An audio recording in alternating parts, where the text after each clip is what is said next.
நீங்களாம் வந்து gen Z kids உங்களை எப்படி ஹேண்டில் பண்ணணும் அப்படிங்கிற ஒரு விதம் இருக்கு கரெக்டா? சரி, ஓகே. ஆக்சுவலி பாத்தீங்க அப்படின்னா கோல் இருக்கணும், நீங்க ஒர்க் பண்ணணும், உங்களுக்காக லைஃப்ல வந்து நீங்க நெக்ஸ்ட் பொசிஷன் போகணும், இதெல்லாம் இருக்கு இல்லையா? இதெல்லாம் எப்ப நமக்கு தோணும் அப்படின்னா டிகிரி முடிச்சதுக்கு அப்புறம் தான் தோணும். டிகிரி முடிச்சதுக்கு அப்புறம் தான் உங்களுக்கு என்ன பண்ணுவோம் அப்படின்னா இந்த மாதிரி தாட்ஸ் எல்லாம் வரும். ஓகே, நம்ம நெக்ஸ்ட் என்ன பண்ணலாம் லைஃப்ல, என்ன ஆப்ஷன்ஸ் எல்லாம் இருக்கு அப்படிங்கறத அந்த ஃபைனல் இயர் ஸ்டேஜ்ல தான் நம்ம தேடவே ஆரம்பிப்போம். யாரெல்லாம் இங்க ஃபைனல் இயர் ஸ்டூடெண்ட்ஸ் இருக்கீங்க? ஃபைனல் இயர்ஸ் இப்போ கூட யோசிக்கிற க்ரௌடா? Right, okay, okay. So final year students வந்து பாத்தீங்க அப்படின்னா இப்போ எல்லாம் பிளான் பண்ணி வச்சிருக்கீங்களா? உங்களுக்கு நெக்ஸ்ட் என்ன பண்ணலாம் அப்படிங்கிற பிளானிங் இருக்கா? எத்தனை பேர் பிஜி சூஸ் பண்ணிருக்கீங்க? பிஜி படிக்கிற ஐடியா யாருக்குமே இல்லை. இங்க இல்ல. ஓகே, காம்படிட்டிவ் எக்ஸாம்ஸ் எங்க சைட்ல வந்து பாத்தீங்க அப்படின்னா காலேஜஸ்ல வந்து இந்த ஃபைனல் இயர்ல ஏ பி சி டி அப்படின்னு 4 கேட்டகரி பிரிச்சிருவாங்க. ஏ எல்லாம் வந்து பாத்தீங்கன்னா பிஜி படிக்கிறவங்க, பி எல்லாம் காம்படிட்டிவ் எக்ஸாம் படிக்கிறவங்க, சி எல்லாம் வந்து பாத்தீங்க அப்படின்னா ஏதாவது பிசினஸ் பண்ணிட்டு போகணும்னு நினைக்கிறவங்க, டி எல்லாம் மேரேஜ் பண்ணிட்டு போகணும்னு நினைக்கிறவங்க. இப்படி ஒரு 4 கேட்டகரி வந்து பிரிப்பாங்க. ஸோ நானும் என்னை இன்ட்ரடியூஸ் பண்ணிக்கிறேன். நானும் ஒரு அக்ரிகல்ச்சர் பேக்ரவுண்ட் கேண்டிடேட் தான். ஆக்சுவலா வந்து பிஎஸ்சி அக்ரிகல்ச்சர் தான் நானும் முடிச்சிருக்கேன். ஸோ அதனாலதான் நான் உங்களுக்கு வந்து பேசினா சரியா இருக்கும் அப்படின்னு சொல்லிட்டு இங்க வந்தது.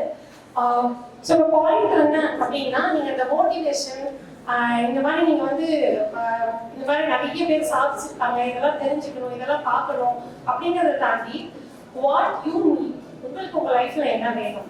நீங்க இப்போ ஒரு பொசிஷன்ல இருக்கீங்க, இதே பொசிஷன்ல இன்னொரு 2 வருஷம் 3 வருஷம் இருந்தீங்கன்னா உங்களை எப்படி பார்ப்பாங்க, உங்களை சுத்தி இருக்கிறவங்க எப்படி பார்ப்பாங்க, எப்படி உங்ககிட்ட பழகுவாங்க, என்ன எக்ஸ்பெக்ட் பண்ணுவாங்க உங்ககிட்ட அப்படிங்கறதெல்லாம் ஒரு கண் முன்னாடி ஒரு கண்ணோட்டத்துக்குள்ள வந்தோம் அப்படின்னா நம்ம என்ன பண்ண ஆரம்பிப்போம்னா ஓகே நம்ம ஏதாவது பண்ணணும், நம்ம லைஃப்ல ஏதாவது பண்ணணும், நெக்ஸ்ட் ஏதாவது ஸ்டெப் எடுக்கணும் அப்படிங்கிறது அப்பதான் தோணும். ஏன்னா என்னைக்குமே இன்னைக்கு இங்க இருக்கிற டைமுக்கே நெக்ஸ்ட் 5 இயர்ஸ்ல நான் எப்படி இருக்கேன், நெக்ஸ்ட் 1 இயர்ல நான் எப்படி இருக்கேன், நெக்ஸ்ட் 2 இயர்ஸ்ல நான் எப்படி இருக்கேன் அப்படிங்கிற ஒரு திங்கிங் தான் நம்மள ஓட வைக்கும்.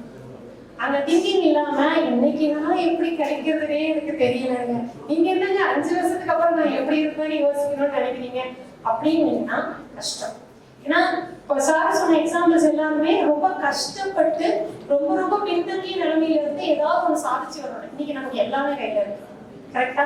உலகமே கையில இருக்கு. அப்ப எப்படி நமக்கு யோசிக்க தோணும், அப்ப எப்படி நமக்கு சாதிக்கணும்னு தோணும்? இன்னைக்கு வாழ்றதுக்கு எனக்கு ஒரு வழி இருந்தது, நாளைக்கு வாழ்றதுக்கும் எனக்கு ஒரு வழி இருக்கும், அவ்வளவுதான். அதுக்கு மேல நம்ம திங்க் பண்ண மாட்டோம். ஆனா அந்த தாட் வந்து அப்படியே நமக்குள்ள நம்மளை வளர்த்துக்கிட்டே இருக்கும். இன்னொரு பக்கம் சோம்பேறி ஆக்கிட்டே இருக்கும். ஓகேவா? சோம்பேறி அப்படிங்கிறது வந்து பாத்தீங்க அப்படின்னா ரொம்ப ரொம்ப ரொம்ப ரொம்ப மோசமான ஒரு விஷயம். சோம்பேறியா இருக்கிறது அப்படிங்கிறது பழக பழக நீங்க என்ன பண்ண ஆரம்பிச்சிட்டீங்கன்னா ஓகே 4 பேர் கூட இருப்பாங்க, அதுக்கப்புறம் 2 பேர் ஆவாங்க, அப்புறம் ஒருத்தர் ஆவாங்க, அப்புறம் யாருமே நம்ம கூட இருக்க மாட்டாங்க. நாம மட்டும் நம்ம ரூம்ல சோம்பேறியா அதே மாதிரி கண்டினியூ பண்ணிக்கிட்டே இருக்க வேண்டியதான். ஸோ எனக்கு வந்து ரொம்ப அந்த மோட்டிவேஷனெல்லாம் பேசி உங்களை வந்து புஷ் பண்ணி உள்ள கொண்டு வரணுங்கிற எண்ணெல்லாம் எனக்கு சுத்தமா கிடையவே கிடையாது. ஆனா என்ன அப்படின்னா you have to think your self. நான் ஒரு செயலை செய்யணும், நான் என் லைஃப்ல லீட் பண்ணணும். என் அப்பா அம்மாவும் கஷ்டப்பட்டுருப்பாங்க, நானும் கஷ்டப்பட்டு தான் வந்திருக்கேன். இப்ப இங்க உட்காந்து எவ்வளவு பேர் இங்க படிக்கிறீங்க, ஆனா இந்த ஆப்பர்ச்சுனிட்டி கூட கிடைக்காம வெளியில கொஞ்சம் பேர் இருப்பாங்க. நீங்க அதெல்லாம் திங்க் பண்ணணும். உங்களுக்கு மேல இருக்கிறவங்களை நீங்க பார்த்து வளரணும், உங்களுக்கு கீழே இருக்கிறவங்களை பார்த்து நீங்க உங்க நிலையை வந்து திருப்திப்படுத்திக்கணும். இந்த 2 விஷயம் நீங்க பண்ணணும். மேல இருக்கிறவங்களை பார்த்து பொறாமப்பட்டீங்கன்னாலும் கஷ்டம், கீழே இருக்கிறவங்களை பார்த்து ஒன்றும் பிரச்சனை இல்லை நாம நல்லா தான் இருக்கோம் அப்படின்னு நினைச்சாலும் கஷ்டம். ஸோ இதோட வந்து நான் இந்த like how you have to be after the degree. ஆக்சுவலா வந்து பாத்தீங்கன்னா BSc agriculture one of the golden opportunity to everywhere, not only in civil service examination, not only in competitive field. எந்த ஃபீல்ட் எடுத்துக்கிட்டீங்கனாலும் அக்ரிகல்ச்சர், நீங்க agriculture படிச்சிருக்கேன்னு நாளைக்கு போய் வெளியில சொன்னீங்கன்னாவே உங்களை ரொம்ப ப்ரௌடா பார்ப்பாங்க. நான் பார்த்துருக்கேன், நான் 8 வருஷமா அதை ஃபீல் பண்ணிட்டு இருக்கேன். அக்ரிகல்ச்சர் படிச்சிருக்கேன், நான் என்ன பண்ணிட்டேன், நீங்க அக்ரிகல்ச்சர் படிச்சிருக்கலாம் அப்படின்னு சொல்றாங்க அப்படின்ற அந்த ஃபீல் வந்து எனக்கும் இருக்கும்.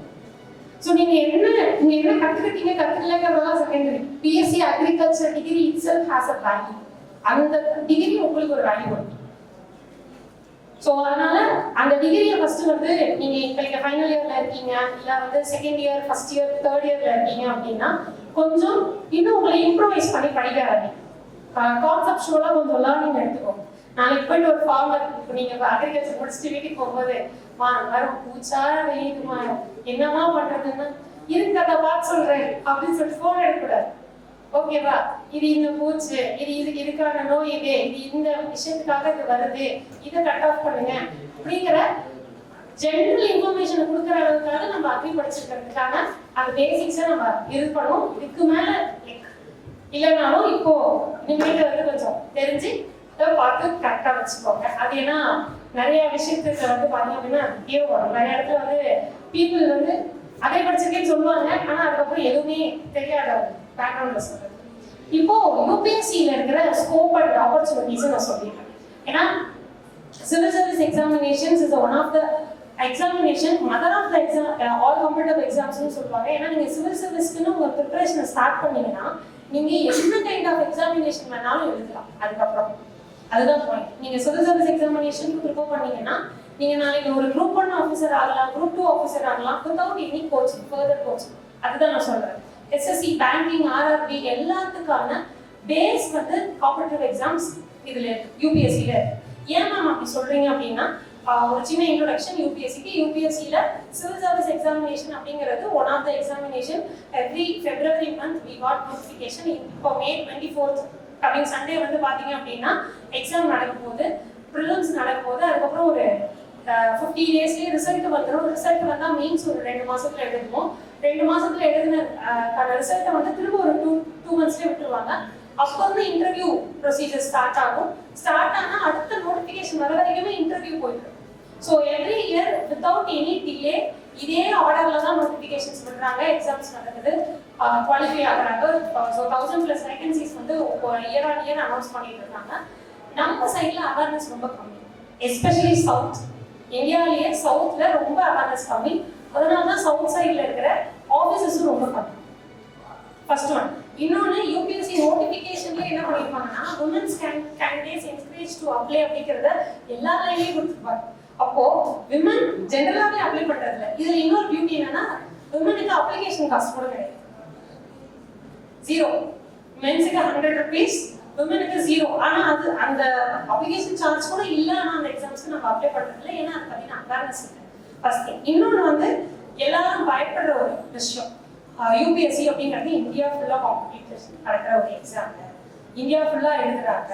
It has negative marks. ஏன்னா பிலிம்ஸ்ல வந்து நெகட்டிவ் மார்க் சிஸ்டம் இருக்கு.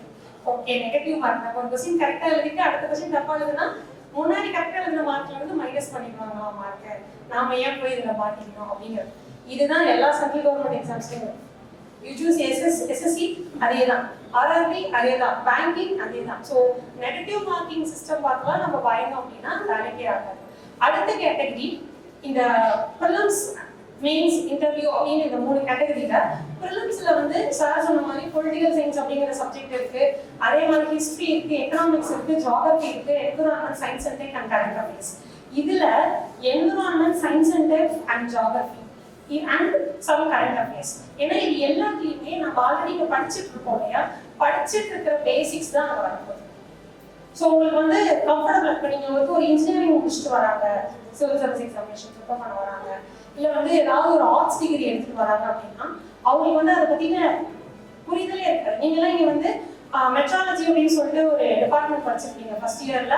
ஸோ உங்களுக்கு வந்து மழை எப்படி அடிக்குது, காற்று எப்படி அடிக்குது, என்ன வெலாசிட்டினா என்ன, விண்ட் ஸ்பீட்னா என்ன அப்படிங்கிறத எல்லாமே தெரிஞ்சுப்பீங்க. இதுதான் ஜியோகிரபியில பேஸ்.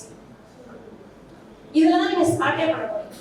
ஸோ ஏன் அக்ரிகல்ச்சர் ஃபீல்டுல இருக்கிறவங்க அதிகமா போஸ்டிங் வாங்குறாங்கன்னா இதுதான், இந்த ரீசன் தான்.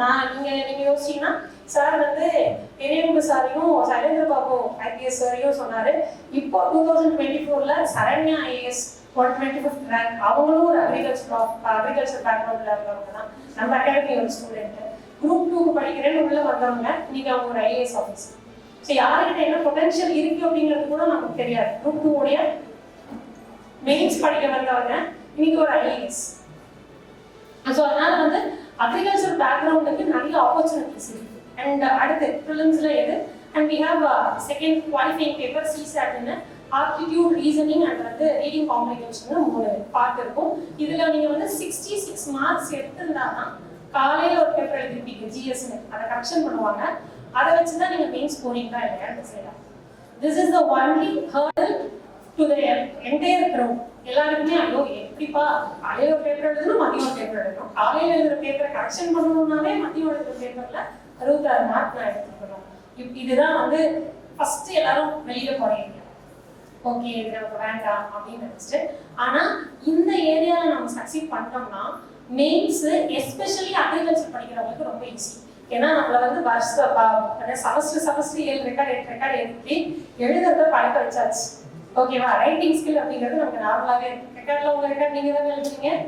ஆமா ஃபைன். இல்லை நான்லாம் யூனிவர்சிட்டியில் படிக்கும்போது எங்கள் சீனியர்ஸ்லாம் எங்களை கொடுத்து எழுத சொல்லுவாங்க, அதனால கேட்டேன். Okay fine. ஸோ எனக்கு இன்னும் நிறைய எக்ஸாம்பிள்ஸ் இருக்குன்னு சொல்றேன். அட்வான்டேஜ் வந்து இன்னும் எங்கப்பட்டது என் ரெக்கார்டு இல்லை, என் சீனியர் ரெக்கார்டையும் சேர்த்து எழுதுனேன். ஃபைன். ஸோ இப்போ நெக்ஸ்ட் ஸ்டேஜ் வந்து என்ன அப்படின்னா மெயின்ஸ் உங்களுக்கு எழுதுறதுக்கு ஈஸியாக இருக்கும். மெயின்ஸில் வந்து 9 பேப்பர்ஸ் இருக்கு. இந்த 9 பேப்பர்ஸில் உங்களுக்கு 2 பேப்பர் ஐ திங்க் குவாலிஃபைங் இருக்கு. ஒன்று வந்து English common for all and இன்னொன்று வந்து லாங்குவேஜஸ் சூஸ் பண்ணிக்கலாம். இந்தியன் லாங்குவேஜஸ் சூஸ் பண்ணிக்கலாம். ஆப்வியஸ்லி நம்ம தமிழ் சூஸ் பண்ணலாம், இல்லை யாராவது ஹிந்தியில் படிச்சிருக்கீங்க அப்படின்னா ஹிந்தி சூஸ் பண்ணலாம். இது மாதிரி வேரியஸ் சப்ஜெக்ட்ஸ் நீங்கள் சூஸ் பண்ணிக்கலாம். லாங்குவேஜ் ஸோ ஜஸ்ட் வந்து உங்களை லாங்குவேஜில் எழுத தெரியாது, இந்த லாங்குவேஜில் எழுத தெரியுதா, ட்ரான்ஸ்லேட் பண்ண தெரியுதா, லெட்டர் ரைட்டிங் எழுத தெரியுதா அப்படிங்கிறத செக் பண்ணுவாங்க. ஜஸ்ட் அந்த குவாலிஃபைங் நேச்சர் 75 மார்க்ஸ் எடுத்துருந்தீங்கன்னா போதும். அடுத்து இருக்கிற 7 பேப்பரில் 4 paper GS1, GS2, GS3, GS4ன்னு 4 paper சொல்லுவாங்க. இந்த GS1, 2, 3 இது மூணுத்துலையுமே நம்ம அக்ரி படிக்கிற எஸ்பெஷலி GS1 and 3ல அக்ரி பேஸ் இருக்கிற கொஸ்டின்ஸுங்கிறது நிறைய இருக்கும். GS3லாம் எடுத்துக்கிட்டீங்க அப்படின்னா நமக்கு வந்து சயின்ஸ் அண்ட் டெக்னிக்கு, என்விரான்மெண்ட் கூடிய அக்ரிகல்ச்சர்ல இருக்கும். எஸ்பெஷலி நம்ம MSP இதெல்லாம் இருக்கு இல்லையா, நம்ம MG நிறைய அந்த மாதிரி ஸ்கீம்ஸ் எல்லாம் இருக்கு இல்லையா, இது ரிலேட்டடா கிஷான் கார்டு, இதுல கிஷான் கார்டு ஸ்கீம் இதுல இருந்தெல்லாம் தான் அதிகமான கொஸ்டின்ஸ் இருக்கும் யூபிஎஸ்சியில் கேட்கும். ஸோ மேக்ஸிமம் GS3ல நல்லா யார் ஸ்கோர் பண்ணுவாங்கன்னா அக்ரி ஸ்டூடெண்ட்ஸ் தான் ஸ்கோர் பண்ணுவாங்க. அடுத்து GS1 எடுத்துக்கிட்டிங்கன்னா அதுக்குள்ள ஜியாகிரபி இருக்கு. ஸோ அங்கேயும் நமக்கு என்ன அப்படின்னா ரொம்ப ஹெல்ப்ஃபுல்லாக இருக்கும். அண்ட் GS4 இஸ் எத்திக்ஸுங்கிறது ஒரு சிவில் சர்வெண்ட் எப்படி அறத்தோடு இருக்கணும் அப்படிங்கிறத சொல்றதுக்காக அந்த பேப்பர். அதுக்கப்புறம் 2 பேப்பர் இருக்கு, அது ஆப்ஷனல். உங்களுக்கு என்ன பேப்பர் வேணுமோ அதை நீங்கள் சூஸ் பண்ணி எடுத்துக்கலாம். ஸோ அந்த பேப்பரை சூஸ் பண்ணி எடுக்கிறதுக்கு தான் நம்ம அக்ரிகல்ச்சர் சூஸ் பண்ணுறோம். ஏன்னா நம்ம பேசிய அக்ரிகல்ச்சர். So 500 marks. இப்போ நான் சொன்ன each paper contain 250 marks. So ஒவ்வொரு பேப்பர்லையும் 250 மார்க், மொத்தம் 1750 மார்க்குக்கு நீங்கள் எக்ஸாம் எழுதுவீங்க. இதில் அக்ரிகல்ச்சரல் ஆப்ஷனல் எடுத்துக்கிட்டீங்க அப்படின்னா 500 மார்க். இதில் அக்ரிகல்ச்சர் ஆப்ஷனல் ஹிஸ்டாரிக்கலா நீங்க பார்க்கும்போது அக்ரிகல்ச்சர் ஆப்ஷனல் சூஸ் பண்றவங்களால மோர் தென் 310 ஏன்னா 310ங்கிறதே டாப்பர் ரேங்க்ல இருக்கிறவங்களோட மார்க். இந்த 500 மார்க்குக்கு 310ங்கிறதே டாப்பரோட மார்க். அது வந்து தாராளமா நீங்க எடுக்கிறதுக்கான பாசிபிலிட்டி வந்து ஈஸியா ஸ்கோர் பண்ணலாம். ஏன்னா உங்களுக்கு வந்து கிராப் பிசியாலஜி, ஜெனெட்டிக்ஸ், நம்மளுடைய அக்ரானமி, ஹார்டிகல்ச்சர் இந்த சப்ஜெக்ட்ஸ் எல்லாம் தான் உள்ள இருக்க போகுது. நீங்க 4 வருஷம் என்ன படிச்சீங்களோ அதே விஷயங்கள் தான் உள்ள இருக்க போகுது. ஸோ ஏன் வந்து UPSC especially agriculture students easy நிறைய பேர் ஸ்கோர் பண்றாங்க, நிறைய பேர் டாப்பர் ஆகுறாங்க. இப்போ சார் சொன்னாரு இறையன்பு சார் வந்து டாப்பர், அந்த இயர்ல அவர் டாப்பர். இறையன்பு சாரை பார்த்துட்டு தான் அவருடைய அண்ணன் திருப்புகழ் IAS அவர் வந்து படிக்கிறாரு. தம்பி ஃபர்ஸ்ட் IAS ஆயிட்டாரு, அப்புறம் தான் அண்ணா IAS ஆயிருக்காரு அடுத்த அட்டம்ப்ட்ல. அதுவும் வந்து அவருக்கான ஏஜ் பார் ஆயிடுச்சு. கவர்மெண்ட் வந்து அந்த டைம்ல என்ன பண்ணியிருக்காங்கன்னா 1 இயர் இன்க்ரீஸ் பண்ணியிருக்காங்க ஏஜ். ஒரே ஒரு வருஷம் வந்து ரிலாக்ஸேஷன் கொடுத்துருக்காங்க. அந்த ரிலாக்ஸேஷன்ல சார் படிச்சு IAS ஆனாரு. Is a disaster management specialist. நம்ம இந்தியாவிலேயே வந்து பாத்தீங்கன்னா அவருடைய ப்ரொஃபைல் வந்து எல்லா இடத்துக்கும் தெரியும். நம்ம PM மோடி சார் வந்து பாத்தீங்க அப்படின்னா குஜராத்தோட CM இருந்தப்ப அடிஷனல் செக்ரட்டரியேட்டா அதை ஒர்க் பண்ணியிருக்க எக்ஸ்பீரியன்ஸ் இருக்கு. நம்ம அகாடமியில் வந்து பார்த்தீங்க அப்படின்னா லாஸ்ட் இயர்க்கான disaster management class Thiruppugazh sir தான் எடுக்கவே செஞ்சார். ஸோ எல்லா ஸ்டூடெண்ட்ஸுமே அவர் தான் கிளாஸ் எடுத்தாரு. ஸோ அந்த அளவுக்கு ஒரு இம்பார்ட்டன்ஸ் இருக்கிற ஒரு ஏரியா அக்ரிகல்ச்சர் அப்படிங்கிறது. It's base for everything. நீங்க இந்த யூபிஎஸ்சி எடுத்துட்டீங்கன்னா எகைன் நான் டிஎன்பிசியில் சொன்ன மாதிரி ஏஓ அக்ரிகல்ச்சர் ஆஃபீஸர் எகைன் ஒரு ரொம்ப இப்பெல்லாம் பாருங்க 2 நாளாக பார்த்தீங்களா நிறைய வேகன்சிஸ் கம்மியாயிடுச்சு அப்படின்னு சொல்லிட்டு டிவிகே தலைவருக்கு வந்து பார்த்தீங்க அப்படின்னா லெட்டர் கொடுங்க, மெயில் கொடுங்க அப்படின்னு சொல்லிட்டு இந்த அக்ரிகல்ச்சர் குரூப்ல எல்லாம் போயிட்டே இருக்கு. நான் 2 நாளாக வாட்ச் பண்ணிக்கிட்டே இருக்கேன். ஏன்னா லாஸ்ட் 2 இயர்ஸாக வந்து 3 வேகன்சிஸ் 6 வேகன்சிஸ் அப்படின்ற மாதிரி இருந்தது. ஆனால் 2018, 21 பல்கா ஒரு 200-300 வேகன்சிஸ் வந்தது.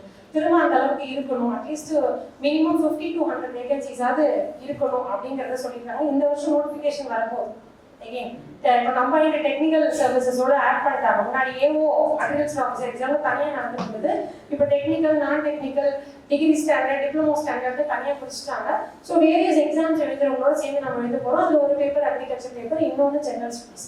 அதுக்கும் நீங்கள் இங்கே படிக்கிற யூபிஎஸ்சியில் படிக்கிறது தான் ஹெல்ப்ஃபுல்லாக இருக்கும். அண்ட் யூபிஎஸ்சியில் சிசாட்னு ஒரு பேப்பர் இருக்குது, சிவில் சர்வீஸ் ஆப்டிடியூட் டெஸ்ட். இதுதான் நான் சொன்னேன், 66 மார்க்ஸ் நீங்கள் எடுத்தால் தான் திருத்தவே போவாங்க. இந்த பேஸ் தான் உங்களுக்கு எஸ்எஸ்சி பேங்கிங் ஆகாது. இதில் நீங்கள் மெயின் பேப்பராக படிக்கிறதெல்லாம் இதில் வந்து என்ன சொல்கிறது, 10 மார்க்ஸ்க்கு எழுதுகிற மாதிரி இருக்கும், எம்சிக்யூஸ் எழுதுகிற மாதிரி இருக்கும். பட் இதுலேயும் நெகட்டிவ் மார்க்கிங் சிஸ்டம் இருக்கும். ஸோ இது போக நபார்ட் எக்ஸாம் இருக்கு, எஃப்சிஏ எக்ஸாம் இருக்கு. ஸோ ஏகப்பட்ட ஆப்பர்ச்சுனிட்டிஸ் வந்து அக்ரிகல்ச்சர் ஃபீல்டில் இருக்கிறவங்களுக்கு ஒரு கவர்மெண்ட் வேலைக்கு போகணும் அப்படின்னு நினைக்கிறவங்களுக்கு உள்ள இருக்கு. எனக்கு 1 வருஷத்துக்குள்ள வேலை வாங்கணும், அதுக்கும் எக்ஸாம் இருக்கு. இல்லை எனக்கு நல்லா டைம் இருக்கு, நான் வந்து 2 வருஷம் கழிச்சு ஐஏஎஸ் ஆகிக்கிறேன், ஐபிஎஸ் ஆகிக்கிறேன், அதுக்கும் இருக்கு. ஈவன் இப்போ நீங்கள் உங்களுக்கு இந்த கிரவுண்ட் ரியாலிட்டி எல்லாமே தெரிஞ்சிருக்கும். ஏன்னா நீங்கள் ரூரல் பேக்ரவுண்ட் பற்றி நிறைய படிச்சிருப்பீங்க. ஃபார்மர்ஸ், ஏன்னா இப்போ நம்மளுடைய இந்தியாவுடைய பேக்போனே அக்ரிகல்ச்சர்னு தான் சொல்லுவாங்க. ஸோ அக்ரிகல்ச்சர் பேஸ் பண்ணது தான் இந்தியன் எக்கானமி.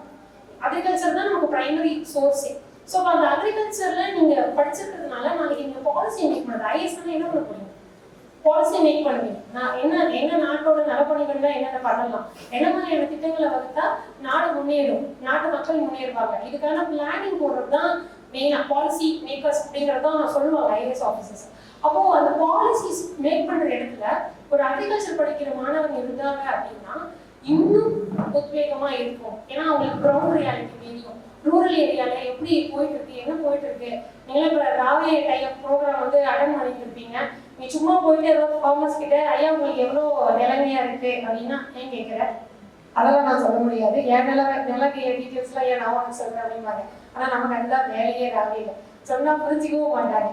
ஸோ அப்போ இந்த மாதிரி தான் எதுக்காக நம்ம கேட்கறோம் அப்படிங்கிறத கூட புரிஞ்சிக்க முடியாத அளவுக்கான தன்மை உள்ள விவசாயிகள். ஆனா அவங்க தான் நாட்டிலேயே வந்து முக்கியமான சாப்பாடு இல்லைன்னா ஒன்றும் கிடையாது. அப்போ அவங்களுக்கு என்ன இன்னும் இம்ப்ரூவைஸ் பண்ணி கொடுக்கலாம், பெட்டர்மெண்ட் என்னென்னலாம் பண்ணலாம். நம்ம வந்து அக்ரிகல்ச்சர்ல பெட்டர்மெண்ட் பண்றோம், அவங்களோட லைஃப் ஸ்டைல் இன்னும் பெட்டர்மெண்ட் பண்றதுக்கான பாசிபிலிட்டிஸ் யோசிக்கணும். ஸோ நாளைக்கு நீங்களும் உள்ள போனீங்கன்னா என்ன மாதிரியான பாலிசி எல்லாம் பிளான் பண்ணலாம் அப்படிங்கிறத நீங்க பிளான் பண்ணுவீங்க. ஸோ அப்போ ஒரு ஐஏஎஸ் ஆஃபீஸர்களோட ரோல் வந்து நாளைக்கு போய் ஒரு டிஸ்ட்ரிக்ட் கலெக்டராக இருக்க போறாங்க, இல்லை வந்து ஒரு என்ன ஹையஸ்ட் போஸ்ட் அப்படின்னு பார்த்தீங்கன்னா செக்ரட்டரியேட் டு த கவர்மெண்ட். இதுதான் வந்து பார்த்தீங்க அப்படின்னா ஹையஸ்ட் லெவல் ஆஃப் போஸ்ட் ஐஏஎஸ்ல. ஸோ இந்த மாதிரி வேரியஸ் ஸ்டேஜஸ்ல நீங்கள் இருக்கும்போது உங்களுடைய டிகிரி வந்து எல்லா இடத்துலையும் உங்களுக்கு ஹெல்ப்ஃபுல்லாக இருந்துகிட்டே இருக்கும். ஸோ எக்ஸாம் பாயிண்ட் ஆஃப் வியூலும் உங்களுக்கு ஹெல்ப்ஃபுல்லாக இருக்கும். எக்ஸாம் முடிச்சுட்டு நீங்கள் போஸ்டிங் போனாலும் அந்த இடத்துல அது ஹெல்ப்ஃபுல்லாக இருக்கும். இதுதான் வந்து அக்ரிகல்ச்சர் ஸ்டூடெண்ட்ஸ்க்கு இருக்கிற ஒரு மிகப்பெரிய பெனிஃபிட், ஒரு எட்ஜுன்னு சொல்லலாம். நீங்கள் வந்து நான் தான் சொல்கிறேன், நீங்கள் டிகிரி முடிச்சுட்டு வெளியில் போய் பாருங்க, அக்ரிகல்ச்சர் முடிச்சிருக்கேன்னு சொல்லுங்க, அவங்க எப்படி உங்களை ப்ரைஸ் பண்ணுறாங்கன்றது மட்டும் பாருங்க. நீங்கள் எதுவுமே தெரிஞ்சிருக்க வேண்டாம், நீங்கள் வந்து 60% ஆஃப் மார்க்ஸ் எடுத்து கிளியர் பண்ணிட்டு கூட போயிருந்துருக்கலாம். ஆனால் உங்களுக்கு அந்த மதிப்பும் மரியாதையும் வெளியில் அது கண்டிப்பாக கிடைக்கும். ஓகேவா? ஸோ இப்போ உங்க சைட்ல இருந்து ஏதாவது கொஸ்டின்ஸ் இருக்கா? என்ன யூபிஎஸ்சி தாண்டி வேற என்னென்னலாம் எக்ஸாம்ஸ் இருக்கு, யூபிஎஸ்சியில் உங்களுக்கு ஏதாவது டவுட்ஸ் இருக்கா? ஏன்னா இப்போ நான் பேசிக்காக வந்து உங்களுக்கு எல்லாத்தையும் எக்ஸ்பிளைன் பண்ணியாச்சு கரெக்டா. ஏன்னா என்னென்ன பேப்பர் இருக்கு, எது எப்படி ஒர்க் பண்ணணும் அப்படின்ட்டு பேசிக்கலி யாரெல்லாம் இன்ட்ரெஸ்டடாக இருக்கீங்க காம்படிட்டிவ் எக்ஸாம் படிக்கணும், எஸ்பெஷலி யூபிஎஸ்சி, அவ்வளோ ஹேண்ட் ரைஸ் பண்ணலாம், ஒன்றும் கூட்டிகிட்டுலாம் வர மாட்டேன். Okay fine. ஓ லாஸ்ட் வரைக்கும் இருக்கீங்க, ஃபைன் குட். 2 கே தூக்குறாங்க பார்த்தோம் லாஸ்ட்டாக பார்த்து. ஸோ இப்போ யூபிஎஸ்சி படிக்கிறதுக்கு என்ன அப்படின்னா ஃபைனல் இயராக இருந்தீங்க அப்படின்னா ஒரு 2 இயர்ஸ் டைம் என்ன எடுத்துக்கோ. பிஜி படிக்கிற கணக்கு தான் முடிச்சுக்கோ. ஏன்னா in general civil service exam prepare பண்ணும்போது மட்டும் வெளியில் யாருக்கிட்டையுமே நான் எக்ஸாம் படிக்கிறேன்னு சொல்லிடவே கூடாது, சரியா? எப்பவுமே சரி, வெளியில நான் எக்ஸாமுக்கு படிக்கிறேன் அப்படின்னு சொல்லிட்டீங்கன்னா அது என்ன எக்ஸாம் வருதுன்னு தெரியாது. 12th ரிசல்ட் இருந்தாலும் அவங்க கூப்பிட்டு கேட்பாங்க, இந்த ரிசல்ட் வந்துச்சா, கிளியர் ஆயிடுச்சா அப்படின்னு தெரியாது. இல்லை அப்படின்னா நீங்களாவே அந்த ப்ரெஷரை கிரியேட் பண்ணிக்கிட்டீங்க. வெளியில எல்லாத்தையும் சொல்லி இந்த எக்ஸாம் வந்துருச்சு, நீ எழுதுனியா, பாஸ் பண்ணியா அப்படின்னு உங்களை கேட்கும்போது நம்ம கஷ்டமா இருக்கும். ஏன்னா ஒவ்வொருத்தருடைய பொட்டன்ஷியலும் டிஃப்ரெண்டாக இருக்கும், யாரு எவ்வளோக்கு கேப்பபிள் அப்படிங்கிறது. ஒரு சிலர் ஒரே வருஷத்துல போஸ்டிங் வாங்கலாம், ஒரு சிலருக்கு 2 வருஷம் ஆகலாம், ஒரு சிலருக்கு 4 வருஷம் ஆகலாம், ஒரு சிலர் கடைசி அட்டம்ப்ட்லாம் போஸ்டிங் வாங்கினவங்களாம் இருக்காங்க. ஸோ வந்து யாரையுமே ஜட்ஜ் பண்ண முடியாது. அதனால பெட்டர் என்ன பண்ணணும்னா இந்த already exam itself some it's creating some pressure. வெளியில் எக்ஸ்டர்னல் ப்ரெஷர்லாம் கையில் பிடிச்சி கூட்டிட்டு வாங்க அத்தை மாமா எல்லாம் வாங்க நான் பாருங்க படிக்கிறேன் அப்படின்னு சொல்லி அவங்களையும் கூட கூட்டிகிட்டே எல்லா இடத்துலையும் சுற்றுறது அது வேண்டாம். இப்போது next 3rd year 2nd year 1st இயர்லாம் படிக்கிறீங்கன்னா மேக் அ பிளான். நீங்கள் என்ன விஷ் பண்ணுறீங்க? ஃபர்ஸ்ட் ஆஃப் ஆல் வந்து என்ன நான் பண்ணால் சந்தோஷமாக இருக்கேன், அந்த சந்தோஷமாக இருக்கிற என்ன பண்ணால் நான் சந்தோஷமாக இருக்கேன், அந்த சந்தோஷமாக பண்ணுறதை வச்சு என்னால் நாளைக்கு நல்லா இருக்க முடியுமா, அதை ஒரு தொழிலாக்க முடியுமா, அதை நான் பண்ண முடியுமா அப்படிங்கிறத நம்ம பார்க்கணும். ஒரு சிலருக்கு படித்தா சந்தோஷமாக இருக்கும், ஒரு சிலருக்கு ஃப்ரெண்ட்ஸ் கிட்ட காமெடி பண்ணால் சந்தோஷமாக இருக்கும், ஒரு சிலருக்கு யாருக்காவது ஹெல்ப் பண்ணால் சந்தோஷமாக இருக்கும், ஒரு சிலருக்கு வந்து பார்த்தீங்க அப்படின்னா லைக் என்ன சொல்கிறது யாரையாவது ப்ரைஸ் பண்ணிக்கிட்டு இருக்கிறது, யாரையாவது வந்து இது பண்ணி பேசுறது, இதெல்லாம் வந்து சந்தோஷமாக இருக்கும். யாருக்கு என்ன ஒரு சிலருக்கு ஆர்ட் ஒர்க்ஸ்லாம் பண்ணால் சந்தோஷமாக இருக்கும், பாட்டு பாடினா சந்தோஷமாக இருக்கும், டான்ஸ் ஆடினா சந்தோஷமாக இருக்கும். இது மாதிரி வேரியஸ் இன்ட்ரெஸ்ட் உங்களுக்குள்ளே இருக்கும். கொஞ்சம் கண்ணை மூடி உட்காந்து யோசித்து என்ன எனக்கு ஆகணும், நான் நாளைக்கு என்ன ஆக போகிறேன் அப்படிங்கிறத டிசைட் பண்ணிக்கோங்க. இது வந்து ஒரு புக்கு. நான் புக்கெல்லாம் பேசினேன்னா நீங்கள் வந்து டென்ஷன் ஆகிடுவீங்க. இக்கிகைன்னு சொல்லிட்டு எத்தனை பேருக்கு புக்கு அப்படி ஒரு புக் இருக்குன்னு தெரியும்னு தெரியல. ஸோ வந்து இக்கிகை அப்படிங்கிறது it's a plan, it's a rule. நீங்கள் வந்து என்ன உங்களுக்கு பிடிச்சிருக்கோ அதை செய்யணும், அந்த பிடிச்சதை வச்சு நீங்கள் முன்னேறணும், அதை வச்சு நீங்கள் ஒரு தொழிலாக்கி அதை 4 பேருக்கு நன்மை செய்கிற அளவுக்கும் நீங்கள் கொண்டு வரணும். இந்த சைக்கிள் தான் வந்து இக்கிகைன்னு சொல்லுவாங்க. இது ஜாப்பனீஸ் கான்செப்ட். இக்கிகைன்னு ஒரு புக் இருக்குது, யாருக்காவது புக்கு படிக்க விருப்பம் இருந்தால் அந்த புக்கை படிங்க, ஓகேங்களா? ஸோ அந்த புக்கில் இருந்த கான்செப்ட் தான் இப்போ நான் பேசுகிறேன். ஸோ எண்ட் ஆஃப் த டே என்ன உங்களுக்கு ஹாப்பினஸ் கொடுக்குதோ அதை பண்ணிங்கன்னா தான் நீங்கள் லைஃப் லாங் நல்லா இருப்பீங்க. ஸோ எக்ஸாம்பிளுக்கு சொல்லணும் அப்படின்னா இது ஏன் நான் இப்போ பேசுகிறேன் அப்படின்னா எங்கள் அப்பா வந்து அக்ரி முடித்தோடனே ஒரு நல்ல கோச்சிங் இன்ஸ்டியூட்டாக பார்த்து பேங்கிங்க்கு சேர்த்து விட்றேன் அப்படின்னாரு. அப்படியே இப்படி ஒத்த காலில் நின்றுருந்தேன், டெடினோ அப்படின்ட்டு. டெடினா நிறைய ஆப்பர்ச்சுனிட்டி இருக்குடா, வேரியஸ் எக்ஸாம்ஸ் இருக்குது, அது இதுன்னு எக்ஸ்பிளைனிங். எனக்கே அதெல்லாம் தெரியும் டேடி, ஆனால் எனக்கு வேணாம். ஏன் வேணான்னு சொன்னேன்னா எனக்கு பேங்க்கு கஸ்டமராக போய் நிற்க கூட பிடிக்காது, இரிட்டேட் ஆகும்.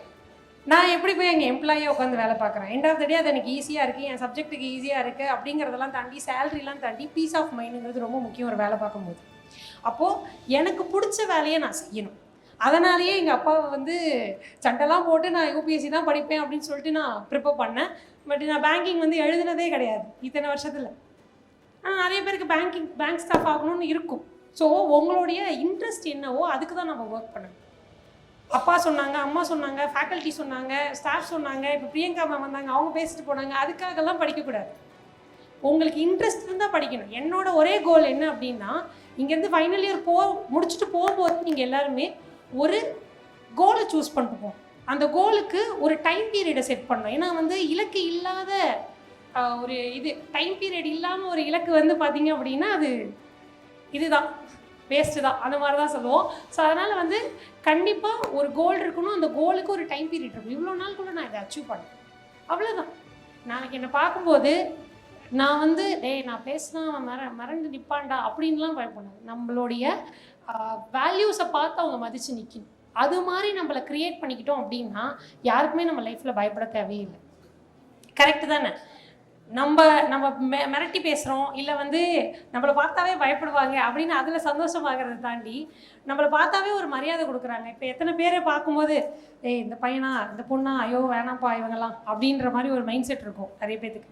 ஆனால் அந்த இதை வந்து சேஞ்ச் பண்ணணும், அந்த மைண்ட் செட்டை வந்து சேஞ்ச் பண்ணணும். அடுத்தவங்களுக்கு நம்ம மேலே இருக்கிற பேட் இம்ப்ரெஷன்ஸு சேஞ்ச் பண்ணணும். அதுக்கு என்ன பண்ணணும் அப்படின்னா உட்காந்து உங்களோட கோல் என்னவோ அதுக்கு நிறைய மணி நேரம் கொடுத்து உழைக்கணும். யாரெல்லாம் அதிகமாக படிப்பீங்க, புக்ஸ் படிப்பீங்க, படிக்கிற ஹேபிட் இருக்குது மேம், புக்ஸ் படிப்பீங்க, வெரி குட். யாரெல்லாம் அதிகமாக ஃபோன் பார்ப்பீங்க? எஸ், எனக்கு தெரியும் நிறைய நம்பர்ஸ் வரும் அப்படின்னு சொல்லிட்டு. see இன் ஜென்ரல் 3 ஹவர்ஸ்க்கு மேலே ஒருத்தவங்க அன்னெசரியாக ஃபோன் யூஸ் பண்ணுறாங்க அப்படின்னா மென்டலி டிஸ்டர்ப்டாக இருக்காங்க அப்படிங்கிறது எஸ். வேர்ல்டில் வந்து குளோபல் லெவலில் ஒரு ரிப்போர்ட் வந்து ரிலீஸ் பண்ணியிருக்காங்க. 3 ஹவர்ஸ்க்கு மேலே அன்வான்டாக நீங்கள் ஃபோன் யூஸ் பண்ணீங்க அப்படின்னா மென்டலி டிஸ்டர்ப்டாக இருக்கீங்க. And short type of reels scroll பண்ணுறீங்க இல்லையா, லைக் அந்த யூடியூப்லனா அது என்ன ஷார்ட்ஸா, இன்ஸ்டாகிராம்னா ரீல்ஸ். ஸோ இந்த 2 விஷயமும் நீங்கள் பண்ண உங்களுடைய கான்சென்ட்ரேஷன் பவர் வந்து குறையுது அப்படின்னு சொல்கிறாங்க. You couldn't concentrate more then 5 minutes அப்படிங்கிறாங்க ஒரு இடத்துல. ஏன்னா உங்களுக்கு ஒரு செடி வளர்க்குறதுலேருந்து, ஒரு சமையல் செய்கிறதுலேருந்து, ஒருத்தங்க போஸ்டிங் வாங்குறதுலேருந்து, ஏன்னா ஒரு அப்ளிகேஷன் காட்டுறாங்க, பேனாலாம் போடுறாங்க, அப்படியே பார்த்தீங்கன்னா அவங்க இந்த இது ஆர்டர் காப்பி வாங்குறத நிற்கிறாங்க, அதுவும் ஜஸ்ட் 60 secondsலேயே காட்டிடுறாங்க. அவ்வளோதானா, 60 செகண்டில் முடிகிற வேலை தானா அப்படின்னு நம்ம என்ன பண்ணிடுறோம் அப்படின்னா உட்கார மாட்டோம். ஸோ நீங்கள் என்டர்டெயின்மெண்ட்டுக்கே வீடியோ பார்த்தாலும் என்னோட சஜஷன் 4 to 5 minutes இருக்கிற லாங் வீடியோஸாக பார்க்காருங்க. எஸ், இப்போ நீங்கள் ப்ரிப்பரேஷன், இப்போ எங்கள் அகாடமியில் படிக்கிறாங்க இல்லையா, ஏகப்பட்ட ஸ்டூடெண்ட்ஸு கான்சென்ட்ரேட் பண்ண முடியலன்னு வந்து அழுதுருக்காங்க. எனக்கு படிக்கணும்னு ஆசை இருக்குது, நான் ப்ரிப்பரேஷன் பண்ணணும், எனக்கு ஐஏஎஸ் ஆகணுங்கிறது ஆசை இருக்குது, என்னால் புக்கை ஓப்பன் பண்ணி 10 நிமிஷம் உட்காந்துருக்க முடியல மேம். நான் 3 வருஷம் காலேஜ் படிக்கும்போது அந்த ஃபோனை பார்த்து கெட்டு போயிட்டேன். நீங்கள் சொல்கிறதெல்லாம் எனக்கு புரியுது, ஆனால் என்னால் இம்ப்ளிமெண்ட் பண்ண முடியல. ஃபோனை வாங்கினா கை ஷேக் ஆகுது, கையிலேருந்து ஃபோனை வாங்கிட்டா கை நடங்குது, என் ஃபோனை கொடுத்துட்டு பேசுங்க, என் ஃபோனை கொடுத்துட்டு பேசுங்க அப்படிங்கிறாங்க. என்னடா இப்படி இருக்கீங்க அப்படின்ற மாதிரி ஆயிடுச்சு. ஸோ இது லைக் நீங்கள் வந்து ஃபோன் ரொம்ப யூஸ் பண்ணுறீங்க அப்படின்னா நீங்களே உங்களுடைய அந்த டிஜிட்டல் வெல்பீயிங் அண்ட் பேரண்டிங் கண்ட்ரோல்னு ஒரு இது வந்து செட்டிங்ஸில் இருக்கும், மேபி ஆப்ஸாக கூட இருக்குது இப்போ இருக்கிற ஃபோன்லலாம். அதை ஓப்பன் பண்ணி ஒரு நாளைக்கு எவ்வளோ மணி நேரம் ஃபோன் யூஸ் பண்ணுறீங்க, அதில் எவ்வளோ மணி நேரம் அன்வான்டாக யூஸ் பண்ணுறீங்க அப்படிங்கிறத பார்த்து பிரிச்சுக்கோங்க. என்ன யூஸ்ஃபுல்லாக நம்ம பார்க்கலாம். ஃபோன் எடுத்ததுமே நான் ஃபோனே யூஸ் பண்ண மாட்டேன் அப்படின்னீங்கன்னா நீங்கள் மென்டல் ஆகிடுவீங்க. ஒரு 6 மணி நேரம் 7 மணி நேரம் ஃபோன் பார்க்குறவங்களாம் இருந்தீங்க அப்படின்னா கொஞ்சம் கொஞ்சமாக அதை கட் டவுன் பண்ணணும். ஃபோன் பார்க்குறேன், ஆனால் அது யூஸ்ஃபுல்லாக நான் ஏதாவது பார்க்குறேன். அண்டு 1 மணி நேரம் ஃபோன் பார்த்தேன்னா 1 மணி நேரம் நான் வேறு ஏதாவது வேலை செய்கிறேன். இல்லை நீங்கள் ரொம்ப ஃபோனுக்கு அடிக்டாக இருந்தீங்கன்னா 1 மணி நேரம் வேலை பார்த்தா 10 நிமிஷம் யூஸ்ஃபுல்லாக ஏதாவது நான் பண்ணுறேன், பண்ணிவிட்டு நான் திரும்ப ஃபோன் பார்க்குறேன் அப்படின்னு உங்களுக்குள்ளே நீங்களே உங்களை வந்து சேஞ்ச் பண்ணிக்கோங்க. இங்கே நானும் இங்கே பேசிகிட்டு இருந்த முக்கியமான டிக்னிட்டரிஸோ யாருமே உங்களை சேஞ்ச் பண்ண முடியாது நீங்கள் மனசு வைக்காத இருக்கும்போது. கவர்மெண்ட் எக்ஸாம்ஸ்க்கு எவ்வளோக்கு எவ்வளோ இம்பார்ட்டன்ஸ் கொடுத்து படிக்க முடியுமோ அவ்வளோக்கு அவ்வளோ இம்பார்ட்டன்ஸ் கொடுத்து படிக்கணும். இப்போ நிறைய பேர் வந்து எனக்கு ரொம்ப இன்ட்ரெஸ்டட் மேம், நான் எக்ஸாமுக்கு ப்ரிப்பேர் பண்ணுறேன் அப்படின்னு சொல்லிட்டு நீங்கள் எனக்கு சொல்கிறீங்க. நீங்களாம் தான் எடுத்துக்கணும். ஏன்னா இங்கே நாலேஜ் வந்து 3rd பொசிஷனில் தான் இருக்குது. நாலேஜுங்கிறது டே டு டே பேசிஸில் நீங்கள் படித்து கற்றுக்கலாம். ஆனால் டிசிப்ளினும் கன்சிஸ்டன்சியும் இருந்தது அப்படின்னா நீங்கள் தான் one of the next IAS அப்படின்னு சொல்லலாம். ஸோ எவ்வளோக்கு எவ்வளோ டிசிப்ளின்னா மேம் வராங்க, ஃபேக்கல்ட்டி வராங்க, எழுந்து நில்லுங்க, அந்த டிசிப்ளின் கிடையாது. செல்ஃப் டிசிப்ளின், சுய ஒழுக்கம் அப்படிங்கிறது ரொம்ப முக்கியம்.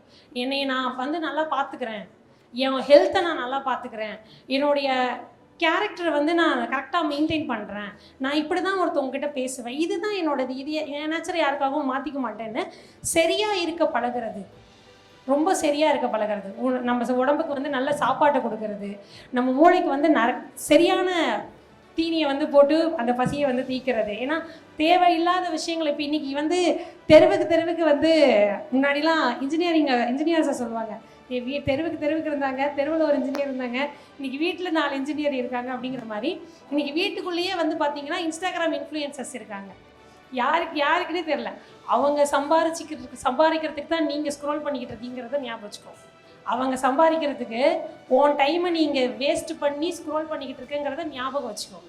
அவ்வளோதான் நான் சொல்லுவேன். ஏன்னா ரொம்ப எக்ஸ்ட்ரீமாக உங்களுக்கு பேசும்போது இது என்ன மேம் ஒரு 1 மணி நேரம் 2 மணி நேரம் ஃபோன் பார்க்குறதுல அவ்வளோ பெரிய தப்பா மேம் அப்படின்னா, நீயும் சம்பாரி, அடுத்தவங்களுக்கு சம்பாதிக்கிறதுக்கு வழி பண்ணுற, நீயும் சம்பாரி, நீயும் ஒர்க் பண்ணு. End of the day you must have a goal. எல்லாருக்குமே ஒரு கோல் இருக்கணும். அந்த கோலுக்காக டெய்லி 18 நிமிஷமாவது ஒர்க் பண்ணணும்னு ஒரு புக்கில் சொல்லியிருக்காங்க. ஜஸ்ட் 18 minutes per day உங்களோட கோலுக்காக. நீங்கள் ஸ்கூல் படிச்சுட்டு இருந்தாலும் காலேஜ் படிச்சுட்டு இருந்தாலும் உங்களோட கோலுக்கு இன்னும் டைம் இருக்குன்னாலும் நீங்கள் 18 நிமிஷம் ஒரு நாளையில் உங்கள் கோலுக்காக ஒர்க் பண்ணிங்க அப்படின்னா அந்த கோல் வந்து பார்த்தீங்க அப்படின்னா சக்சீட் ஆகிறதுக்கான பாசிபிலிட்டிஸ் அதிகம்னு சொல்கிறாங்க.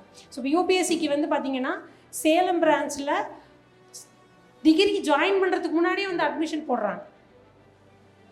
55 ஸ்டூடெண்ட்ஸ் காலேஜ் படிச்சுக்கிட்டு இருக்கிறவங்க சேலம் பிரான்ச்சில் மட்டும் படிக்கிறாங்க. இன்னும் நமக்கிட்ட 8 பிரான்ச் இருக்குது, எங்கெங்கெல்லாம் எத்தனை பேர் படிக்கிறாங்க இன்டெகிரேட்டட் பேட்ச் ஸ்டூடெண்ட்ஸுங்கிறது தெரியல.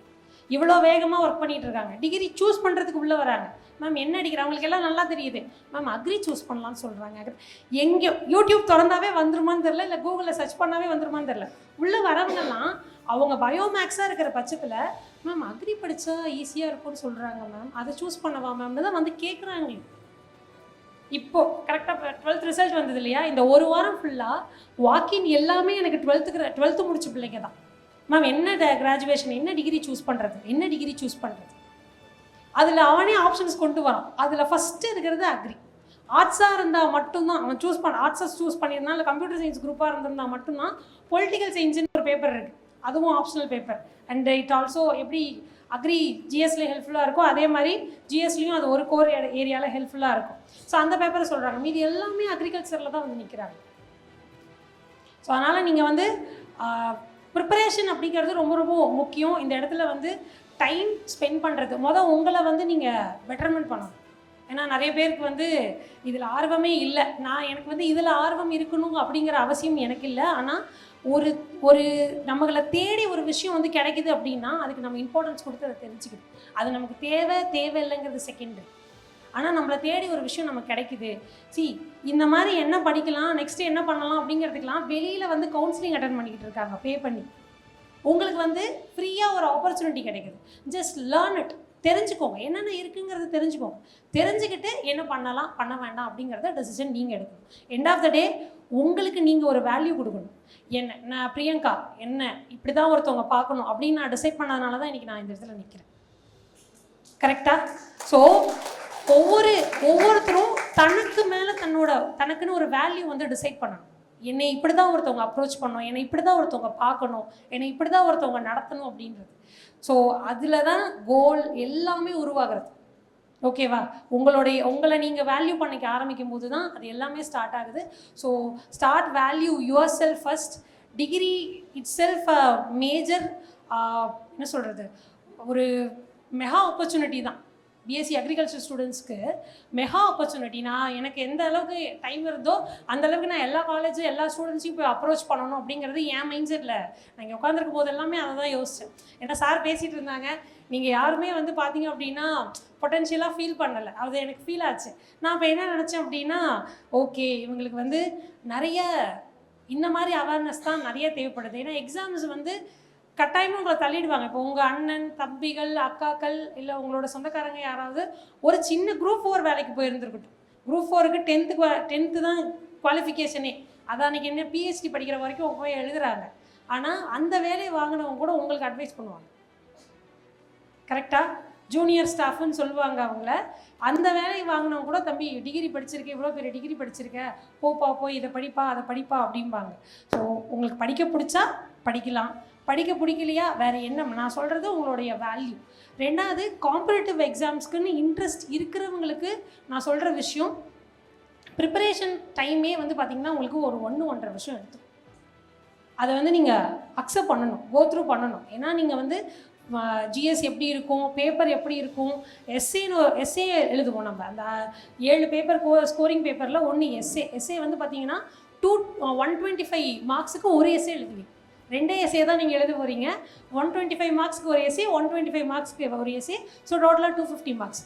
அதில் அக்ரிகல்ச்சரல் பேஸ் கான்செப்ட்ஸ் கேட்குற எஸ்ஏஸ் வந்துட்டுருக்கு இயர். அது ஆக்சுவலாக வந்து பார்த்திங்கன்னா யூபிஎஸ்சியில் ஸ்ட்ராங்கஸ்ட் ஏரியாவே ஆப்ஷனல். அதில் நம்ம அக்ரி இருக்கிற முக்கிய டாப் மோஸ்ட் ஆப்ஷனல்ஸ்லேயே அக்ரியில் மட்டும்தான் வந்து பார்த்திங்கன்னா more than 350 மார்க்ஸ் எடுக்கக்கூடிய பாசிபிலிட்டி இருக்கிற ஆப்ஷனல் அப்படின்னா அது அக்ரி மட்டும்தான். ஓகேவா? ஸோ அப்போ அதில் நீங்கள் டாப்பர். அடுத்து எஸ்ஏக்குள்ளே வந்தீங்கன்னா எஸ்ஏலையும் அக்ரி பேஸ்டு கான்செப்ட்ஸ் யூஸ் பண்ணி கொஸ்டின்ஸ் கேட்குறாங்க. ஸோ அங்கே ஒரு 125 மார்க் உங்களால் வாங்கிட முடியும். அண்ட் எத்திக்ஸ் யார் வேணாலும் ப்ரிப்பேர் பண்ணி எழுதலாம். ஏன்னா இட்ஸ் ஸ்டேட்மெண்ட் கொடுத்துட்டு டெஃபினேஷன் கொடுத்து கண்டென்ட் எழுத சொல்லுவாங்க, கேஸ் ஸ்டடி எழுத சொல்லுவாங்க. நாளைக்கு ஒரு டிஸ்ட்ரிக்ட் கலெக்டர் ஆகிட்டீங்க, உங்களுடைய டிஸ்ட்ரிக்டில் வந்து இந்த மாதிரி ஒரு ப்ராப்ளம், நீங்கள் மக்களை எப்படி காப்பாற்றுவீங்க அப்படின்னு சொல்லிட்டு கேஸ் ஸ்டடி தான் எழுத சொல்லுவாங்க. It's quite easy paper. இது 3த்துலேயும் நீங்கள் எப்படி ஸ்கோர் பண்ணுறீங்கிறது தான் நீங்கள் ஆல் இண்டியா டாப்பர் ஆகுறீங்களா இல்லை ஸ்டேட் டாப்பர் ஆகுறீங்களாங்கிறது முடிவு பண்ணுற ஏரியா. இப்போ இந்த 3த்துலேயுமே நமக்கு என்ன அட்வான்டேஜ்னா, நம்ம எல்லாத்துலேயுமே அக்ரிகல்ச்சர் பேஸ் இருக்குது. அந்த பேக்ரவுண்ட்லேருந்து வந்ததுனால உங்களுக்கு டெப்த்தான நாலேஜ் இருக்கும், ஈஸியாக ஒரு கொஸ்டினை அப்ரோச் பண்ணி ஆன்சர் பண்ண முடியும். ஸோ இதனால தான் காலங்காலமாக நிறைய பேர் ஏன் படிக்கிறோம் எதுக்கு படிக்கிறோன்னே தெரியாமல் கவர்மெண்ட் எக்ஸாம் படிக்கணுன்னா டிகிரிக்கு வந்து யூபிஎஸ்சிக்கு படிக்கணுன்னா டிகிரி வந்து அக்ரிகல்ச்சர் சூஸ் பண்ணணுமா அப்படின்னு சொல்லி படிச்சுட்டு இருக்கோம். அது என்னன்னு பேக்ரவுண்ட் ஒர்க் பண்ணவே மாட்டோம். அப்படியே படிச்சுட்டு வந்துட்டோம். ஃபைனல் இயர் இருக்குது. யாரெல்லாம் இங்கே எக்ஸாம் பாயிண்ட் ஆஃப் வியூவில் உள்ளே வந்தது டிகிரிக்கு எக்ஸாமுக்காக உள்ளே வந்தது 1 2 3 4 5. இதில் எவ்வளோ பேர் ப்ரிப்பரேஷன் ஸ்டார்ட் பண்ணிட்டீங்க? எத்தனாவது இயர் நீங்கள்? Final year. என்ன பண்ணியிருக்கீங்க? என்ன சூஸ் பண்ணியிருக்கீங்க?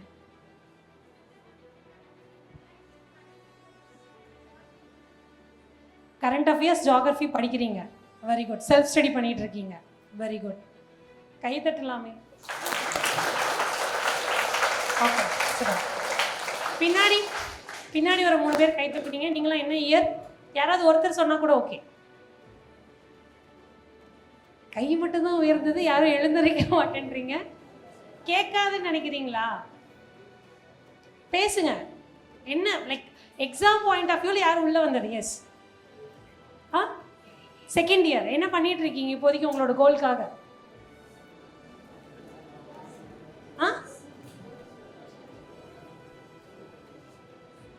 கொஞ்சம் ஃபார்வர்ட் பண்ணீங்களா? என்ன கேட்குறாங்க?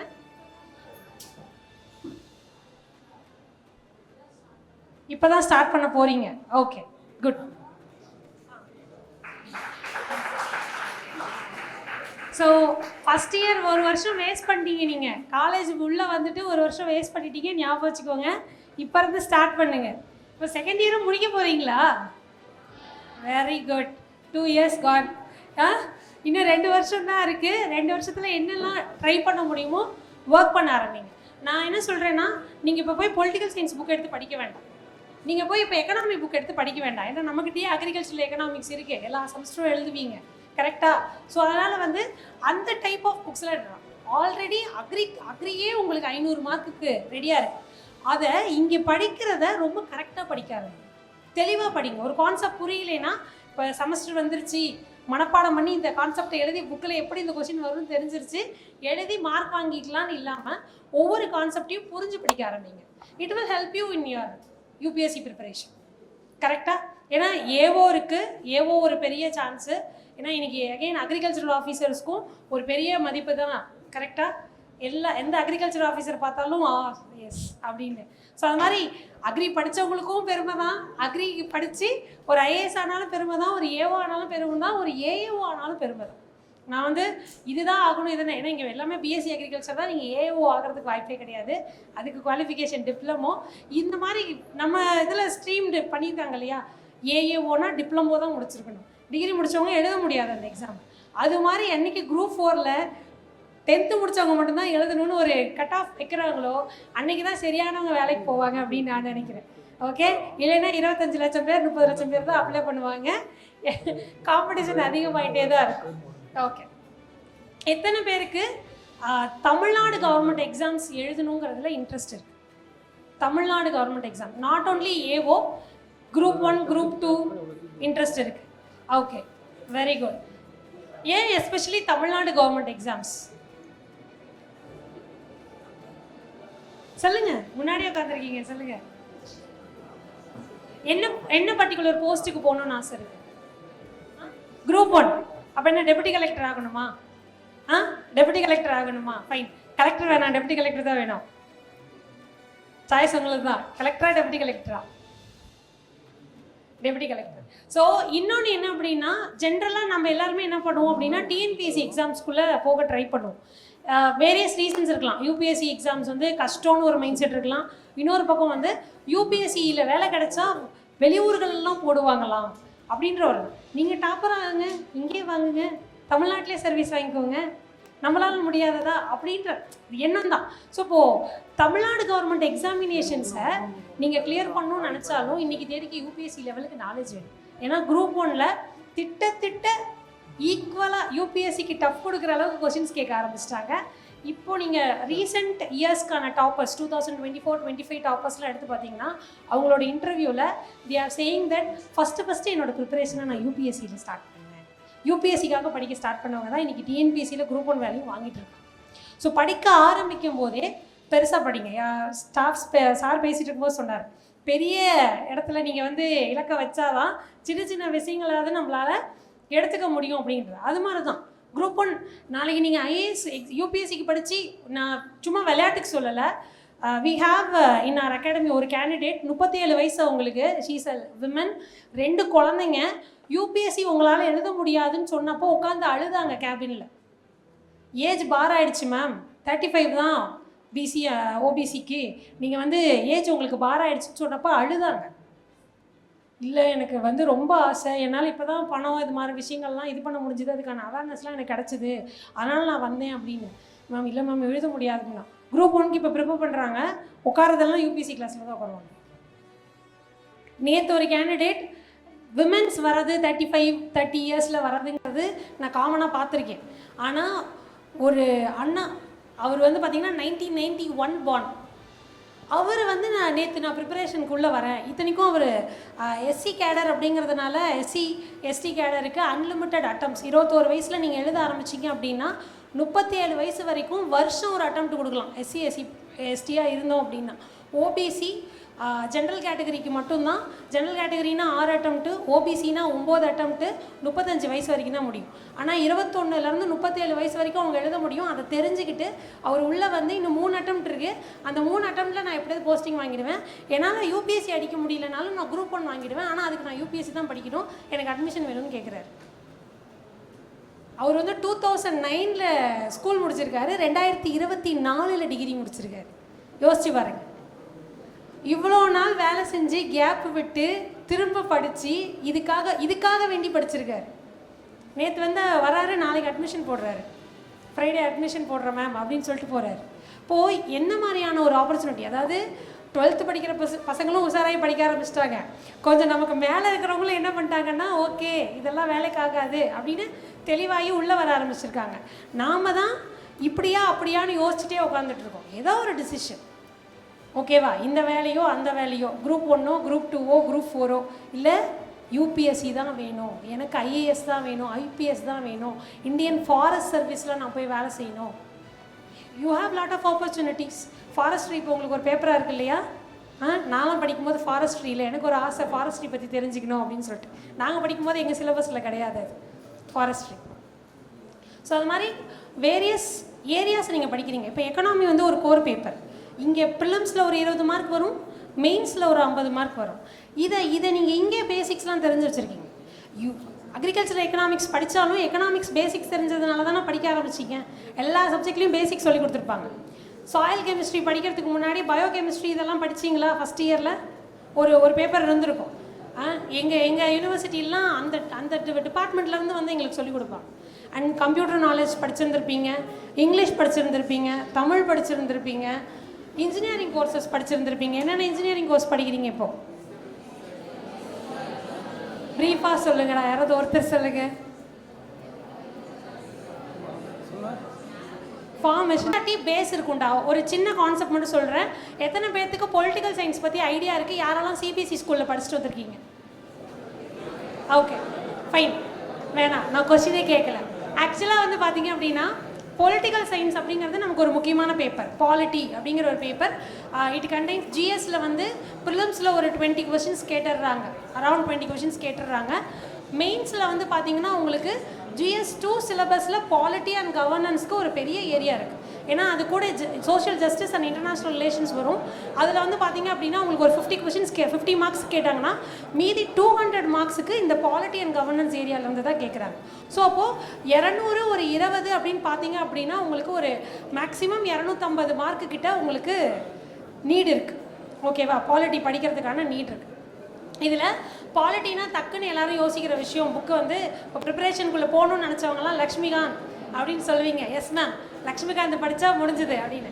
லக்ஷ்மிகாந்தில் கான்செப்சுவலாக இருக்கும். ஃபார் எக்ஸாம்பிள் இப்போ வந்து உங்களுக்கு ஹிஸ்டாரிக்கல் பேக்ரவுண்ட் தெரியணும் அப்படின்னா ஹிஸ்ட்ரி என்னென்னலாம், ஹிஸ்டாரிக்கல் பேக்ரவுண்டில் என்னென்னலாம் சொல்லுது, என்னென்ன சட்டம்லாம் போட்டு உள்ளே கொண்டு வந்தாங்க, கான்ஸ்டியூஷனுங்கிற ஒன்று ஃபஸ்ட்டு ஏன் கேட்டாங்க, யார் கேட்டாங்க, எம்என் ராய் கேட்டார் 1934 அப்படிங்கிறதெல்லாம் உங்களுக்கு கான்செப்டாக இருக்கும். ஆனால் என்சிஆர்டியில் 11th ஸ்டாண்டர்டில் கான்ஸ்டியூஷன் அட் ஒர்க் அப்படின்னு ஒரு புக் இருக்குது. அதில் தான் இந்தியா மாதிரியான ஒரு டெமோக்ராட்டிக் கண்ட்ரிக்கு கான்ஸ்டியூஷனுங்கிறது ஒன்று ஏன் வேணும்னு சொல்லியிருப்பான். இதை தான் உங்களுக்கு கொஸ்டினாக கேட்பாங்க. ஏன்னா யூபிஎஸ்சி வந்து பார்த்தீங்க அப்படின்னா அனாலிட்டிக்கல் பேஸ்டு கொஸ்டின்ஸ் தான் அதிகமாக கேட்பாங்க. ஒரு புக்கில் இருந்து படிக்கிறேன் அப்படியே அதை ஆன்சர் எழுதுறேங்கிறதுலாம் இல்லை. நீ மனப்பாடம் பண்ணி தான் இவ்வளோ நாள் எழுதிட்டு இருந்தேன்னா உனக்கு யூபிஎஸ்சி கொஞ்சம் கஷ்டம். கான்செப்டை புரிஞ்சு அதை அண்டர்ஸ்டாண்ட் பண்ணி உன் நாலேஜை அப்ளை பண்ணி தான் இந்த கொஷனுக்கு நீ ஆன்சர் பண்ணுற மாதிரி இருக்கும். ஸோ ஒரு டெமோக்ராட்டிக் ஃபார்ம் ஆஃப் கண்ட்ரி, ஒரு ஃபெட்ரலிசம் ஃபார்ம் பண்ணுற கண்ட்ரி அப்படிங்கிறதுக்கான பேசிக் ரைட்ஸ்னால் என்ன, ஜஸ்டிஸ்னால் என்ன, இந்த மாதிரியான வார்த்தைகளுக்கு உள்ளார்ந்த மீனிங்லாம் கூட என்சிஆர்டியிலேருந்து தான் ஸ்டார்ட் ஆகும். ஸோ என்சிஆர்டி படிக்காமல் கோர் புக் படிக்க வேண்டாம். யாருக்கெல்லாம் ஐடியா இருக்கோ, ப்ரிப்பரேஷன் ஐடியா இருக்கோ, என்சிஆர்டியை பர்ச்சேஸ் பண்ணுங்கள், படிங்க. கோர் புக்கை ஸ்டார்டிங்கில் எடுத்ததும் ஸ்டார்ட் பண்ண வேண்டாம், ஸ்டார்டிங் ஆஃப் த ப்ரிப்பரேஷனில் பண்ண வேண்டாம். என்சிஆர்டிஸில் நியர்லி 33 to 40 புக்ஸ் இருக்குமா, அதில் எப்படி ஸ்டார்ட் பண்ணலாம்? Okay fine. ஸோ நமக்கு ரொம்ப முக்கியமான ஏரியா அப்படிங்கிறது பொலிட்டிக்கல் சயின்ஸ், ஓகேவா, ஹிஸ்ட்ரி, எக்கனாமிக்ஸ், ஜாகிரஃபி. இந்த 4 என்சிஆர்டியோ சப்ஜெக்ட்ஸோட என்சிஆர்டி தான் நம்ம படிப்போம். உங்களுக்கு கோர்லேயே ஐடியா இல்லை மேம், நான் இப்போ உங்களுக்கு அதை சொல்லணும்னு அவசியம் இல்லை. இப்போ பொலிட்டிக்கல் சயின்ஸ் 10th வரைக்கும் ஸ்டேட் போர்டில் படிச்சிருந்தீங்கன்னா கான்ஸ்டியூஷன், அவர் கான்ஸ்டியூஷன், ஸ்டேட் கவர்மெண்ட், சென்ட்ரல் கவர்மெண்ட்னு 3 லெசன் இருக்கும் 10வது புக்கில். இவ்வளோ தான் நீங்கள் படிச்சுட்டு வந்திருப்பீங்க. ஸ்டேட் கவர்மெண்ட்னா என்ன, சென்ட்ரல் கவர்மெண்ட்னா என்ன, கான்ஸ்டியூஷன்னா என்ன அப்படிங்கிறது மட்டும். இப்போ அதை தாண்டி நீங்கள் என்ன கற்றுக்கணும் அப்படின்னா, கான்ஸ்டியூஷன் எதுக்கு வந்தது, எப்படி வந்தது அப்படிலாம் கற்றுக்கணும். இப்போ இதில் எனக்கு சுத்தமாக பேஸே இல்லைங்கிறவங்க டேரெக்டாக 6th to 8th just single read, 9th 10th ஒரு 2 ரீடு, 11th 12th டீட்டெயில்டாக படித்து நோட்ஸ் எழுதணும். ஸோ எல்லா புக்குக்குமே 11th 12th தான் ரொம்ப முக்கியம் எல்லா சப்ஜெக்ட்ஸ்க்குமே. மீதி எல்லா சப்ஜெக்ட்ஸ்க்கான 6th to 10th book basic understanding எனக்கு இல்லை. அந்த ஏரியாவில் எனக்கு சுத்தமாகவே தெரியாது. ஜாகிரஃபி எனக்கு ஐடியாவே இல்லை, ஹிஸ்ட்ரி எனக்கு ஐடியாவே இல்லை அப்படின்னா you go to 6th standard. 6th standardலேருந்து 8th வரைக்கும் ஒரு ரீடு அந்த மாதிரி படிக்கலாம். அண்ட் அதே மாதிரி 40 புக்கு இருக்குது. அது சிபிஎஸ்சி ஸ்கூல் குழந்தைங்க படிக்கிறதுக்கான புக்ஸ். காம்படிட்டிவ் எக்ஸாம்ஸ்க்குன்னு பார்க்கும்போது only 15 books are enough to get into the core. கோரை தெரிஞ்சுக்கிறதுக்கு 15 புக்கு போதும். அதுக்கான லிஸ்ட் நம்மக்கிட்ட இருக்குது, நான் சொல்கிறேன். அதை மட்டும் நீங்கள் நோட் பண்ணி வச்சுட்டு அதை படிச்சிங்கன்னா போதும். ஓகே ஓகேடா, super, thank you ma'am. Okay, next வேறு யாருக்காவது ஏதாவது டவுட்டு அப்படின்னா, கிங் மேக்கர்ஸ் டோட்டலாக 8 பிரான்ச்சஸ் நம்ம ரன் பண்ணிகிட்ருக்கோம். சென்னையில் இருக்குது, சேலமில் இருக்குது, கோயம்புத்தூரில் இருக்குது, திருச்சியில் இருக்குது, மதுரையில் இருக்குது, பாண்டிச்சேரியில் இருக்குது, தஞ்சாவூரில் இருக்குது. அண்ட் இப்போ தூத்துக்குடி அண்ட் பாவையில் காலேஜோடு அசோசியேட் பண்ணி வச்சுருக்கோம். ஸோ சார் பேசும்போது நான் உங்கள் பிரின்ஸிபல் சார்கிட்ட பேசினேன். அப்போ சார் சொன்னார், இன்ஹவுஸில் ப்ரோக்ராம் ஸ்டார்ட் பண்ணணும் அப்படின்னு நினைக்கும் போது பசங்க பெருசாக அதுக்கு உடன்பாடு இல்லாமல் இருக்காங்க அப்படின்றது. ஸோ எண்ட் ஆஃப் த டே உங்களோட கோல் இதுவாக இருக்கிற பட்சத்தில் ஈஸியாக வேலை வாங்கிடலான்னு நினைக்காதீங்க. இட் நீட்ஸ் சம் டைம், ஓகேவா? அந்த டைமை நீங்கள் கொடுக்கணும். அக்ரிகல்ச்சர் படிக்கும்போது எவ்வளோ ஃப்ரீயாக இருப்பீங்கிறது எனக்கும் தெரியும். ரெக்கார்டு எழுதுறதும் பூச்சி பிடிக்கிறதும் செடியை பிடுங்கிறது மட்டும்தான் நம்மளுடைய வேலையாக இருக்கும். இன்னும் அதை கொன்று இன்செக்ட் பாக்ஸில் வைக்கிறது மட்டும் கொஞ்சம் கஷ்டமாக இருக்கும். மித்தபடி எல்லாமே ஈஸியான வேலை தான். கரெக்டாக எல்லாம் லாவா வளர்த்திங்களா, வளர்த்து முடிச்சிட்டிங்களா? அதெல்லாம் முடிச்சாச்சு, ஃபைன், ஓகே. ஸோ ஏன்னா அந்த லாவா பியூப்பல் ஸ்டேஜ் ஆகி அடல்ட் ஆகிறதுக்கும் அந்த டைமு அது அழகாக இருக்குது. அதை போய் நாப்தலின் பால்ஸ் போட்டு கொன்று அதை வேறு துடிச்சிட்டு இருக்கும் போதே அதோட விங்ஸு எல்லாத்தையும் ஸ்ட்ரக்சராக வச்சு பின் குத்தணும். அவ்வளோ கஷ்டமான வேலையெல்லாம் செஞ்சாச்சு. இது அவ்வளோ கஷ்டம் கிடையாது, ஆனால் இதுக்கு நிறைய டைம் தேவைப்படும். ஏன்னா யூபிஎஸ்சியில் பேசிக்ஸை கவர் பண்ணுறதுக்கே ஒரு 1 year ஆகிடும். அதுக்கப்புறம் நீங்கள் உங்களுக்கு என்ன வருது வரலங்கிறத ஒரு அட்டெம்ப்ட் கொடுத்தா தான் தெரியும். ஸோ அதனால் இப்போ இருந்தே ஸ்டார்ட் பண்ணுங்கள், ப்ரிப்பேர் பண்ணுங்கள். வேறு ஏதாவது டவுட்ஸ் இருந்ததுன்னா நம்ம அகாடமியை ரீச் அவுட் பண்ணலாம், நீங்கள் டவுட்ஸ் கேட்கலாம், ஓகேவா? அதுக்கு தாண்டி பார்த்திங்க அப்படின்னா அக்ரிகல்ச்சரல் படிக்கிறவங்களுக்கு நான் சொன்ன மாதிரி not only UPSC, TNPSC, various exams இருக்குது. நமக்குன்னே அக்ரிகல்ச்சர் படிச்சிருக்கவங்க மட்டுமே எழுதக்கூடிய எக்ஸாம்ஸுன்னு நிறைய இருக்குதுன்னு நான் சொல்லிட்டேன். ஸோ முடிஞ்ச அளவுக்கு எல்லாருமே ஒரு ப்ரைவேட் ஜாப், கண்டிப்பாக ப்ரைவேட் ஜாப்பை நான் குறைய சொல்ல மாட்டேன், அது ஒரு நல்ல விஷயந்தான். லாங் ரன்னுக்கு அது எந்த அளவுக்கு ஹெல்ப்ஃபுல்லாக இருக்குன்னு பாருங்கள். ஏன்னா எஸ்பெஷலி விமன் சைல்டு, நீங்கள் நாளைக்கு 1 லட்ச ரூபா சம்பளம் வாங்கினாலும் உங்களை கல்யாணம் பண்ணிக்க போகிறவங்க ஒரு 10,000 சேர்த்து வாங்கிட்டால், பாப்பா எதுக்குங்க வேலைக்கு போய்கிட்டு, தம்பியே போகிறான் பார்த்துப்பா, தம்பி சம்பாதிக்கிறான் என்ன இப்போ அப்படின்னு சொல்லுவாங்க. ஆனால் நீங்கள் ஒரு கவர்மெண்ட்டில் Group 4ல் இது நடந்தது உண்மையாலுமே என் ஃப்ரெண்ட் லைஃப்பில். Group 4ல் ஏஓவாக இருக்கா ஒருத்தி, விழுப்புரமில் இருந்தா அவளை கூப்பிட்டு வந்து சேலம் விட்டுட்டு ஹஸ்பண்ட் வந்து வேற ஒரு ஊரில் அவங்க ஹஸ்பண்ட் வந்து இவங்களுக்காக அவங்க சேஞ்ச் பண்ணி வந்தாங்க. இதே ப்ரைவேட் வேலையிலேருந்து அது நடந்திருக்காது. அதுதான் பாயிண்ட். ஸோ உங்களுக்கு அப்பா அம்மா நாளைக்கு எவ்வளோ நகை நட்டு போட்டு கல்யாணம் பண்ணி கொடுத்தாலும் நகை நட்டோ பணமோ உங்களுக்காக வந்து பேசாது. நீங்கள் ஒரு விஷயம் பேசும்போது உங்களுக்கு உங்களுடைய பாயிண்ட்டுக்கு மரியாதை கொடுக்கணுன்னா நீங்கள் படித்தவங்களா இருக்கணும், நீங்கள் வேலை செய்கிறவங்களா இருக்கணும், உங்களுக்குன்னு தனியாக மரியாதை இருக்கிறவங்களா இருக்கணும். இல்லை நீங்கள் எவ்வளோ பணம் வச்சுருந்தாலும் காசு வச்சுருந்தாலும் எவ்வளோ கொடுத்து உங்களை கல்யாணம் பண்ணி வச்சுருந்தாலும் நீங்கள் நாளைக்கு உங்கள் குழந்தைங்க ஒரு வார்த்தை நீங்கள் சொல்கிறது கேட்கணும், உங்கள் மாமியார் மாமனார் சொல்கிறது கேட்கணும், இல்லை உங்கள் ஹஸ்பண்ட் சொல்கிறது கேட்கணும் அப்படின்னு நீங்கள் நினச்சிக்கினா அவங்க கேட்பாங்களா கேட்க மாட்டாங்களாங்கிறத நீங்கள் எவ்வளோ கொண்டுட்டு போனீங்கிறதுல இருக்காது, நீங்கள் எவ்வளோ நாலேஜாக இருக்கீங்க, நீங்கள் உங்களோட ஆளுமை எப்படி இருக்குங்கிறதுல தான் இருக்கும். ஓகே, அதனால் எல்லாருமே உங்களோட சொந்த காலில் நிற்கணும். எனக்குன்னு ஒரு ஐடென்டிட்டியை நான் க்ரியேட் பண்ணணும் அப்படிங்கிற எண்ணத்தை வளர்த்துக்கோங்க. அதுக்கு மேலே கவர்மெண்ட் எக்ஸாம் எழுதி ஆஃபீஸர் ஆகிறோமா இல்லை வேறு என்ன பண்ணுறோமோ அப்படிங்கிறத நீங்கள் டிசைட் பண்ணிக்கோங்க. ஆனால் every one should have a goal to become a unique person in your life. எண்ணம் போல் யாரும் இல்லை அப்படிங்கிற ஒரு எண்ணத்தை வந்து வளர்த்து அது நல்ல எண்ணமாக இருந்து நிறைய நல்ல விஷயத்தில் பண்ணி ஒர்க் பண்ணி லைஃப்பில் எல்லாருமே ஒரு பெட்டரான பொசிஷன்ஸ்க்கு வரணும் அப்படின்னு நான் கேட்டுக்கிறேன். Thank you so much. Thank you for your time actually. So நான் வந்து யாரையும் போர் அடிக்கலை அப்படின்னு நினைக்கிறேன். தேங்க்யூ. கேட்டு ஏதாவது ஒரு இடத்துல நீங்கள் வந்து அதை யோசித்து உங்களோட லைஃப்பை பெட்டர்மெண்ட்டாக ஆக்கணும் அப்படின்னு ஒரு டிசிஷன் எடுத்திங்கனாலும் எனக்கு ரொம்ப சந்தோஷமாக இருக்கும். Thank you for the opportunity. Thank you sir. Thank you staffs. Thank you sir.